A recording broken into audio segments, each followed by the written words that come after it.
नमस्कार बालमित्र मैत्रिणींनो, माझे नाव श्रीमती नंदा विजय सावंत, सहाय्यक शिक्षिका, महाराणी साईबाई विद्या मंदिर, मालाड पूर्व.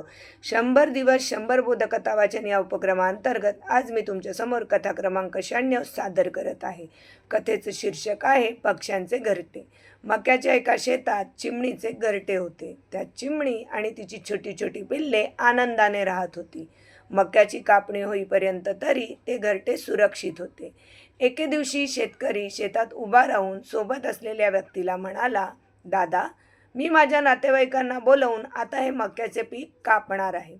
हे संभाषण चिमणी आणि तिच्या पिल्लांनी ऐकले. तेव्हा पिल्ले आईला म्हणाली, आई आई, लवकरात लवकर हे घरटे सोडून जावे लागणार. आई म्हणाली, काळजी करू नका, काही होणार नाही. दुसऱ्या दिवशी शेतकऱ्याच्या मदतीला एकही नातेवाईक आला नाही. शेतकरी पुन्हा म्हणाला, उद्या मी शेजारच्यांना बोलवतो. तिसऱ्या दिवशीही मका काढायला कोणीच आले नाही. चौथ्या दिवशीही असेच झाले. 5-6 दिवस निघून गेले. शेवटी शेतकरी स्वतःशीच म्हणाला, आत्ता काही इतरांच्या भरवशावर बसून काम होणार नाही. उद्या मी स्वतःच मक्याची कापणी करतो.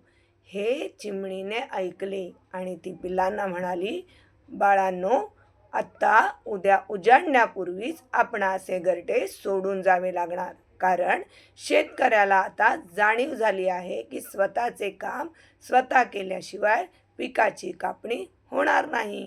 या कथेचं तात्पर्य, इतरांच्या भरोशावर राहून कोणतेही काम पूर्ण होणार नाही. धन्यवाद.